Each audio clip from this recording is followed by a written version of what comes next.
Next episode में हमें दिखाया जाता है कि एलेक्स, जेसिका और फॉक्स गर्ल ये तीनों गॉड डोमेन में आ जाते हैं। यहाँ एलेक्स जेसिका से पूछता है क्या सच में डेविड ने बूटियान हॉल को ज्वाइन कर लिया है। अब जेसिका कहती है कि हमारा बूटियान हॉल तो हमेशा से टैलेंट की कदर करता रहा है, अगर तुम भी इसे ज्वाइन करना चाहते हो तो तुम कर सकते हो, मैं तो तुम्हें वेलकम कर रही हूँ। मगर एलेक्स कहता है नहीं, मैं ज्वाइन नहीं कर सकता। इसके बाद फॉक्स गर्ल जेसिका को छेड़ती है और इसके बाद एलेक्स के पास आकर कहती है कि जल्दी से इसके साथ लड़ो और जीत जाओ, अगर तुम जीत जाओगे तो मैं तुम्हें एक खास चीज दूंगी। इसके बाद एलेक्स अपना हेवनली पाथ ओपन करता है और जेसिका पर अटैक करने के लिए रेडी था। जेसिका भी उस पर अटैक करने के लिए रेडी थी और यहाँ दोनों की लड़ाई स्टार्ट हो जाती है। अब एलेक्स जेसिका पर अटैक करता है मगर जेसिका उसके अटैक से बच जाती है और अपने ज्यादा सारे क्लोन्स बना देती है। अब ये सभी क्लोन्स मिलकर एलेक्स पर अटैक करते हैं जिससे एलेक्स कंफ्यूज हो जाता है और उसकी कंफ्यूजन का फायदा उठाते हुए जेलिक्स उसे नीचे गिरा देती है, जिससे एलेक्स को तो बहुत ज्यादा गुस्सा आ जाता है और खड़ा होकर जल्दी से जल्दी जेसिका के सारे क्लोन्स को खत्म कर देता है। इसके बाद जेसिका अपनी बॉन्सरी की पावर को यूज करने लगती है। वहाँ एलेक्स भी अपने गोल्डन विंग की मदद से वहाँ से भागने की कोशिश करता है। इस पर फॉक्स गर्ल एलेक्स से कहती है कि क्या तुम डर गए हो, डर कर यहाँ से भाग रहे हो। मगर एलेक्स भी अपनी गोल्डन स्वॉर्ड से उसके सारे अटैक यानी कि जेसिका के अटैक को खत्म कर देता है। इसके बाद एलेक्स अपने गॉड स्टोन को यूज करता है जेसिका को मारने के लिए, मगर जेसिका अपनी बाउंसरी की मदद से इस गॉड स्टोन को भी खत्म कर देती है।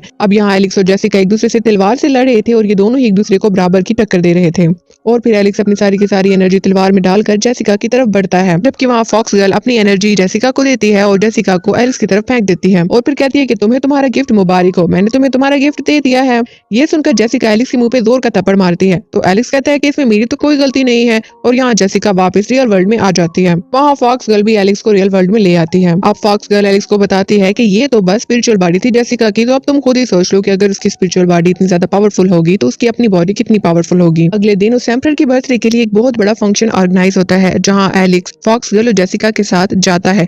यहाँ फॉक्स गर्ल एलेक्स से कहती है कि तुम मेरे बूटन हॉल को ज्वाइन क्यों नहीं कर रहे। एलेक्स कहता है कि मैं उस हॉल को ज्वाइन नहीं करना चाहता। इसके बाद जेसिका एलेक्स के पास आती है और उससे कहती है कि मैं जानती हूँ कि तुम बूटियन पेविलियन के स्टूडेंट हो और जानते हो तुम्हारे बूटियन पेविलियन के फाउंडर भी हमारे हॉल के स्टूडेंट थे, लेकिन एक दिन गुस्सा होकर वो वहाँ से चले गए थे और यहाँ एलेक्स समझ गया था कि जेसिका उसी तलवार वाले होस्ट की बात कर रही है। इसके बाद जेसिका एलेक्स से कहती है कि क्योंकि तुम बूटियन पेविलियन के स्टूडेंट हो इसलिए तुम हमारे हॉल को ज्वाइन कर सकते हो। तो एलेक्स उससे कहता है कि जब हमारे हॉल पर अटैक हुआ था तब तुम लोग कहाँ थे। अब जेसिका कहती है कि इस बात का पता हमें बहुत देर बाद चला था, तब हम कुछ भी नहीं कर सकते थे, ये हमारी गलती है। और फिर एलेक्स से कहती है कि जितना जल्दी हो सके तुम हमारे हॉल को ज्वाइन कर लो क्योंकि एक बहुत बड़ा खतरा आने वाला है।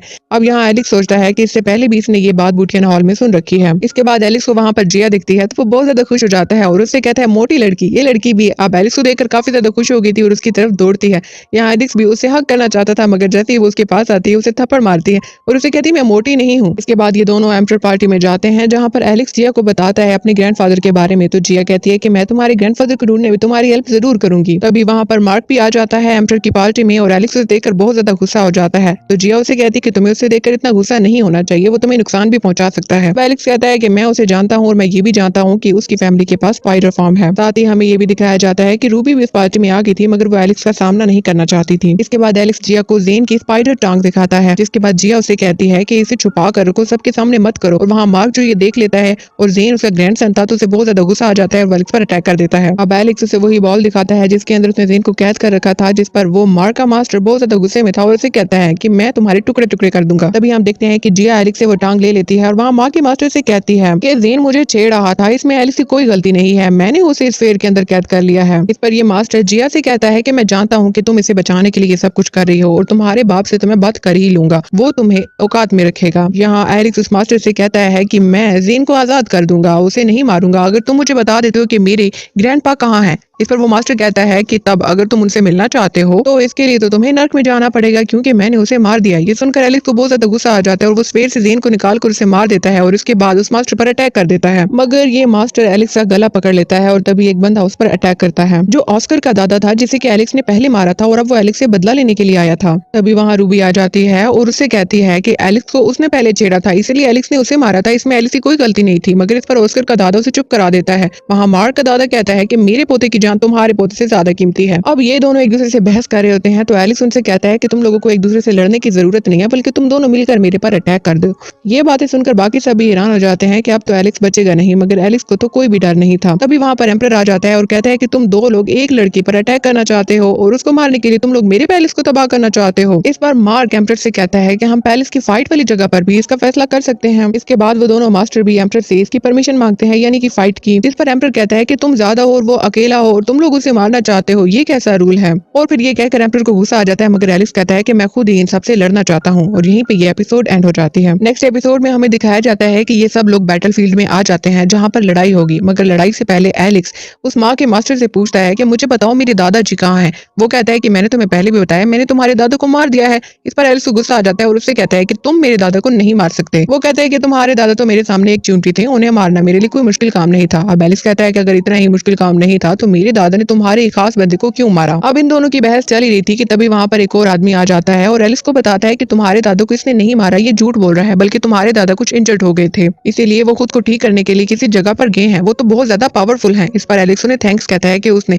उसे उसके दादाजी के बारे में बताया। वहाँ मार्क के मास्टर को बहुत ज्यादा गुस्सा आ जाता है और वो उस आदमी से कहता है कि तुम्हारी हिम्मत कैसे हुई कि तुमने इसे ये सब कुछ बताया, तुम पीछे होकर खड़े रहो और हमारी बातों में दखल मत दो। इस पर वो आदमी पीछे होकर खड़ा हो जाता है और यहाँ मार्क का मास्टर एलिक्स को ये कहकर अटैक कर देता है कि भले ही तुम्हारे दादा मुझसे भाग गए हो, मगर मैं उन्हें नहीं छोड़ूंगा। अब यहाँ एलिक्स मार्क के मास्टर की टेक्निक से बचने की कोशिश करता है, मगर मार्क का मास्टर काफी ज्यादा पावरफुल था और एलिक्स को मुश्किल लग रहा था उससे लड़ने में। अब ये दोनों लड़ ही रहे होते हैं कि ऑस्कर का दादा भी इन दोनों के बीच में आ जाता है और वो मार्क के मास्टर को पीछे करता है कि मैंने एलिक्स को मारना है। मगर इसी समय उन्हीं दोनों की लड़ाई स्टार्ट हो जाती है। ये दोनों हवा में उड़कर एक दूसरे से लड़े होते हैं। अब एलिक्स भी अपनी गोल्डन विंग का यूज करता है और हवा में जाता है उनके साथ लड़ने के लिए। यहाँ ऑस्कर का दादा एलिक्स पर अटैक करता है और एलिक्स भी उसे लड़ा होता है, मगर ऑस्कर का दादा भी काफी ज्यादा पावरफुल था। एलिक्स अपनी तलवार का यूज कर रहा होता है उससे लड़ने के लिए और तभी मार्क का मास्टर भी आता है और इन दोनों को अलग कर देता है। और फिर ऑस्कर के दादा से कहता है कि अगर तुम बीच में ना आते तो अब तक तो मैंने इसे मार ही दिया होता। जिस पर ऑस्कर का दादा कहते हैं कि मैंने तो तुम्हें पहले ही कहा था कि मैं इसे मारूंगा पहले, तो तुम ऐसा क्यों कर रहे हो। इस पर वो मार्क का दादा कहता है कि अगर ऐसे ही हम दोनों एक दूसरे से लड़ते रहे तो ये तो बच ही जाएगा और इसे कोई भी नहीं मारेगा। वहाँ एलिक्स का ट्रेजर उससे कहता है कि क्या तुम्हें मेरी हेल्प चाहिए, क्योंकि तुम्हें मेरी हेल्प की जरूरत होगी। ये दोनों इतने पावरफुल हैं, अगर ये दोनों एक दूसरे से बहस ना कर रहे होते तब तक तो तुम मर चुके हो। तभी एलिक्स को एक आइडिया आता है और वो उनसे कहता है कि तुम लोगों की अगर बहस खत्म हो गई हो तो हम लोग लड़ें, क्योंकि मैं तुम लोगों को मारना चाहता हूँ। मैं कब से बेसब्री से वेट कर रहा हूँ। वहाँ मार्क का मास्टर ऑस्कर के दादा से कहता है कि तुम इसे पहले मारो और अगर तुमने इसे मार दिया तो ठीक है।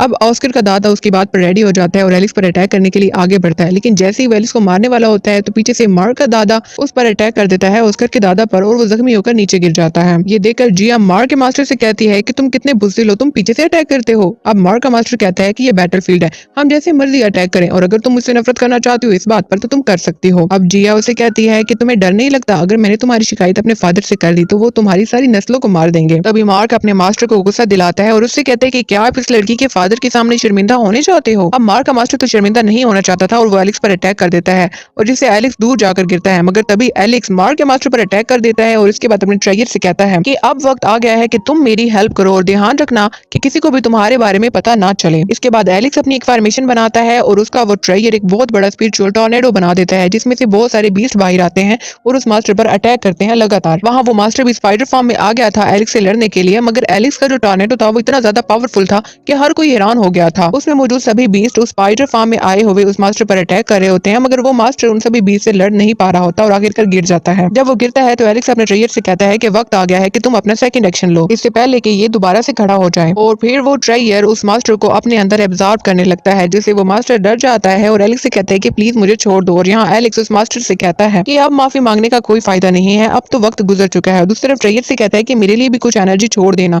और यहाँ एलिक्स भी उस मास्टर को एब्जॉर्ब करने की कोशिश करता है, मगर इससे पहले वो ट्रेजर मास्टर को एब्जॉर्ब कर लेता है, जिस पर एलिक्स उस ट्रेजर से कहता है कि अगली बार मुझे भी मेरा हिस्सा चाहिए। दूसरी तरफ ऑस्कर का दादा जो कि ये सब कुछ देख रहा था वो बहुत ज्यादा डर गया था और वो भी वहां से भागने की कोशिश करता है, मगर एलिक्स का ट्रेजर उसे भागने नहीं देता और उसे भी एब्जॉर्ब करने देता है कि एलिक्स अब उसे एब्जॉर्ब कर सके। ये देखकर ऑस्कर का दादा अब एलिक्स पर अटैक करने की कोशिश करता है, मगर एलिक्स उसे एब्जॉर्ब कर लेता है। ये सब देखकर जिया हैरान हो गई थी और दिल ही दिल में सोच रही थी कि इसने अकेले इन दोनों को कैसे हरा दिया, क्या सच में कोई सीक्रेटली इसकी मदद कर रहा था।